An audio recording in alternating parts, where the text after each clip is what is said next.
Hi Virgo, welcome to Higher Source Tarot for a tarot reading for all Virgo, Sun, Moon, Rising, and Venus. If you are new to the channel, welcome to you. I'm glad you're here.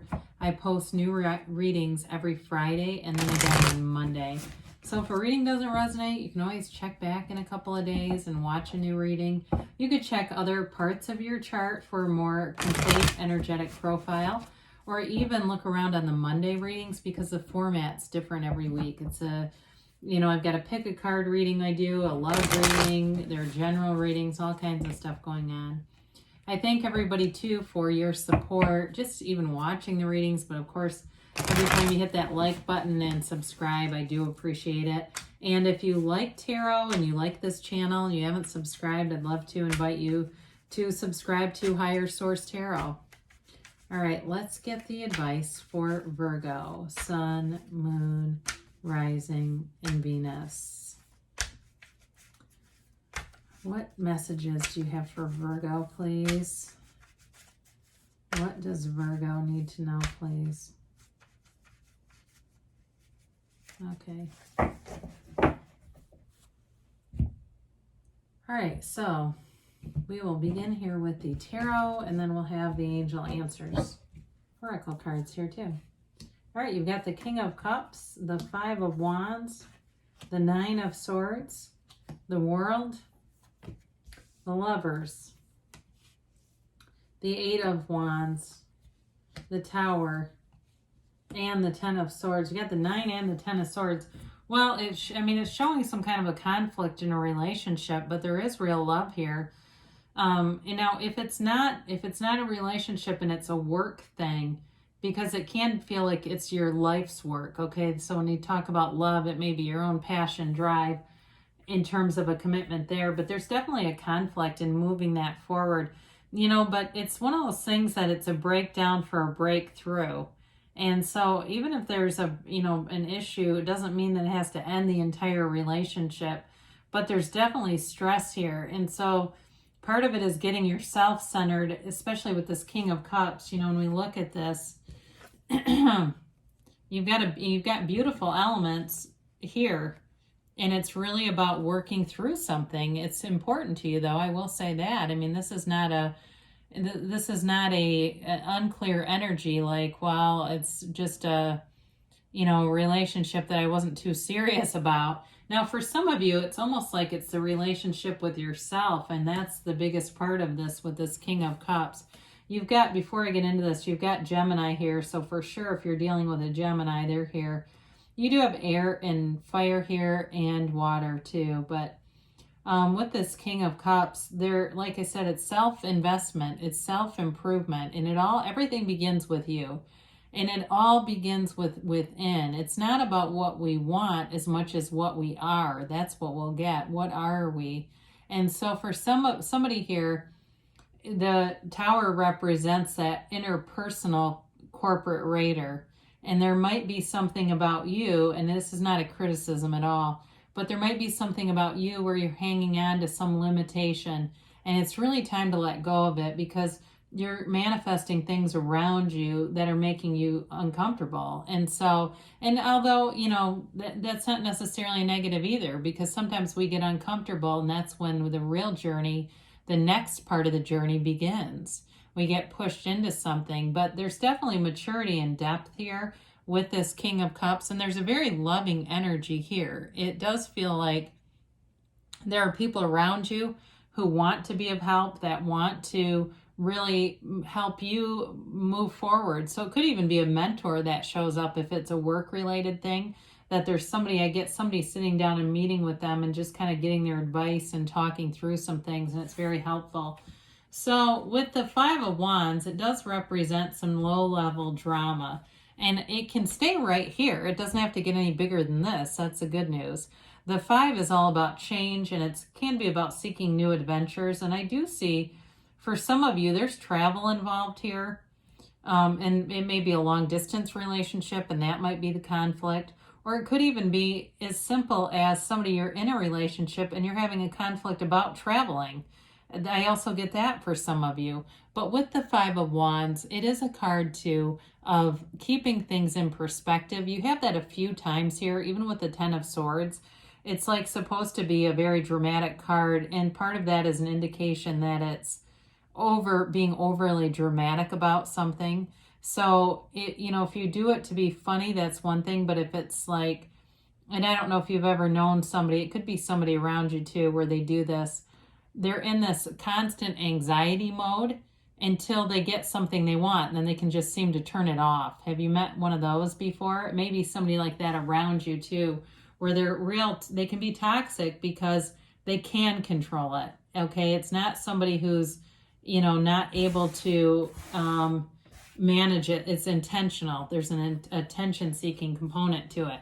So with this Nine of Swords, there's a restlessness here, a restless and discontented kind of feeling around you.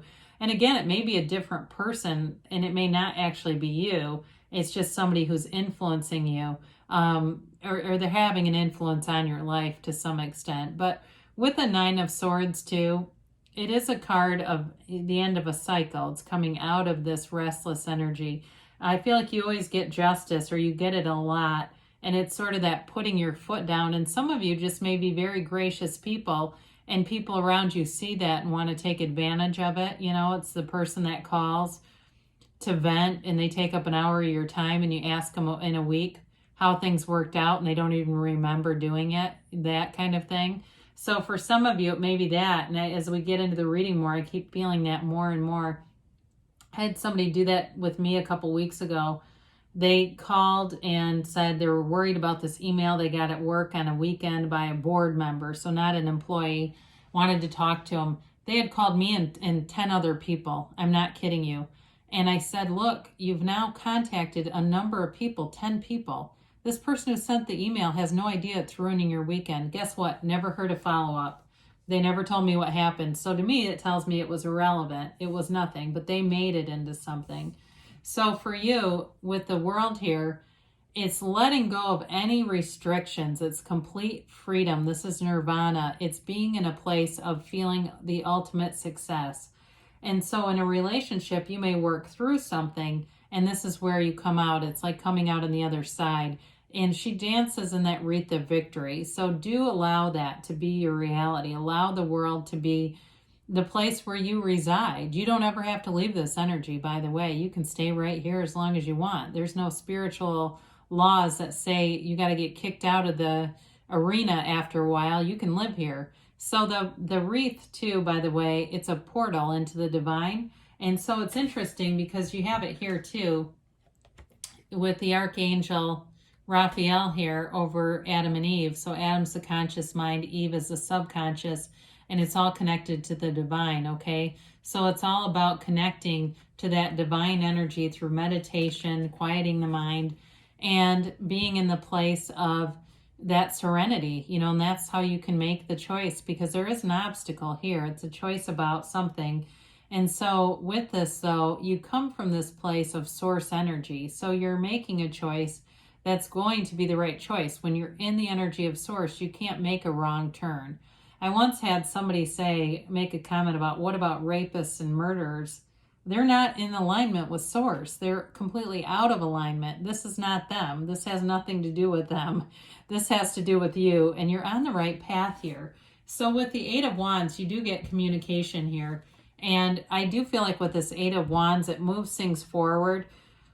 For somebody, though, again, I keep getting whoever this other energy is, the more we talk about it, the more I think you may end up putting a halt to being their emotional sponge, I do feel like, too, your life as it expands, if it's a relationship, too, like you have a love relationship going on and this other energy is a friend or somebody else, you may find the way your love expands, you don't have time for it. It just kind of seems to be pushed off into a corner, and so it kind of is a self-cleaning mechanism. Your life expands in a positive direction. You don't have time for this other business. But with the Eight of Wands, there's definitely momentum, and this is a positive energy, okay? It's an energy too. You've got the energy of travel here a couple of times. So if the obstacle too has to do with travel, like I said, it's moving forward. So the Tower comes in, excuse me, to get you out of this unstable energy. Even though this is incredibly unstable looking, it knocks down this tower that's built on sand. It's not sustainable the way that it was. So if it was a friendship that was very one-sided, it was not going to be sustainable, where one person constantly takes. The universe loves balance. And when things are out of balance like this and out of alignment, the universe will move you out of it. And so some of you have had a deep desire anyway for this, but sometimes when it happens, we get a little scared and we go, oh God, why did I manifest that? But it's always to rebuild. It's always to bring in better. It's never to leave you in a pile of rubble. So it is a real wake-up call, though. It's a turning point here for you. And so with this Ten of Swords, we talked about this. It may be the end of a situation, and that may be it. You know, it may not be necessarily, the rebuilding may not include this person if they're incredibly negative and taking advantage of you, but there is a dramatic energy to this, okay? Being overly dramatic, and if that's who that is, that may be a part of it. Now, if it's in a relationship and there's a struggle, this may be the indication, don't make it bigger than what it is. That may also be it. I get it in a couple of different ways. And again, excuse me, you get a collective energy of a lot of different people, and sometimes a few different storylines come out.